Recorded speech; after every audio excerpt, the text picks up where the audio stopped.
Sir 1 second sir. Maharashtra ముఖ్యమంత్రి ఎవరో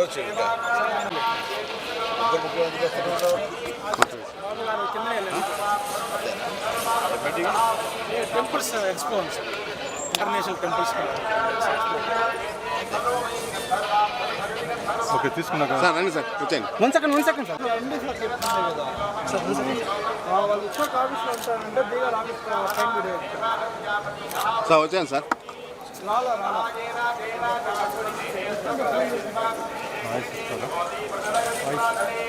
రామంది అన్న అటు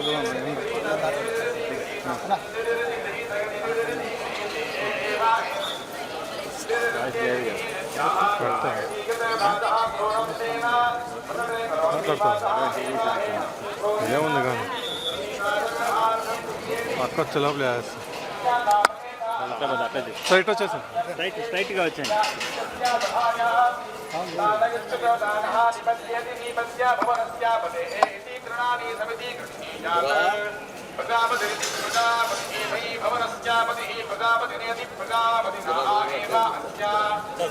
ఉత్తరాజు గారిని కూడా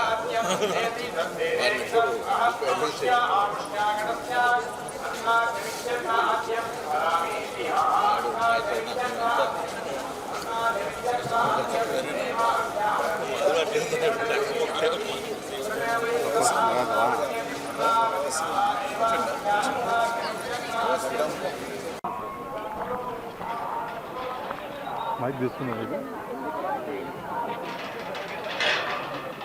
తెలంగాణ రాష్ట్ర ప్రభుత్వం దేశంలో రోల్ మోడల్గా మార్గదర్శకత్వంగా ఉండే విధంగా కుల సర్వే నిర్వహించింది. ఆ కుల సర్వే కార్యాచరణ భవిష్యత్తులో చట్టం చేయబడి 42% బలహీన వర్గాలకు స్థానిక సంస్థలతో పాటుగా విద్యా ఉపాధి అవకాశాల్లో రిజర్వేషన్లు కల్పించడానికి మార్చి మొదటి వారంలో శాసనసభ ప్రత్యేక సమావేశాలు జరుగుతున్నాయి. కేబినెట్ తీర్మానం అనంతరం సభలో చట్టరీత్యా చట్టం చేయబడుతుంది. తదనంతరం ప్రధానమంత్రి గారు, కేబినెట్, మిగతా దేశంలో ఉన్న అన్ని రాజకీయ పార్టీలు ఈ చట్టానికి సహకరించి తమిళనాడు మాదిరిగా 69% జనాభాకు అనుగుణంగా, ఎందుకంటే మేము సాంకేతికంగా లెక్కలు తీసినాం కాబట్టి దాని ఆధారితంగా రిజర్వేషన్లను పెంచమని అడుగుతూ ఉన్నాం.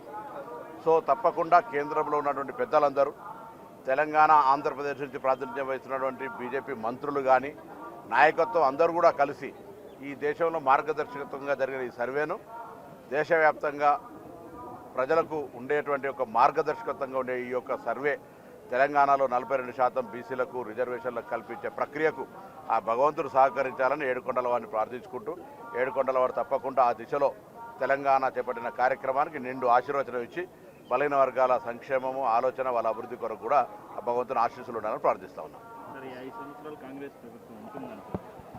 ఎక్కడ తప్ప దానికి ఎందుకు అనుమానం అవసరం లేదు. ఏడుకొండల వాడి దయతోటి ప్రజల ఆలోచనకు అనుగుణంగా ప్రజాపాలన ప్రభుత్వం వచ్చింది.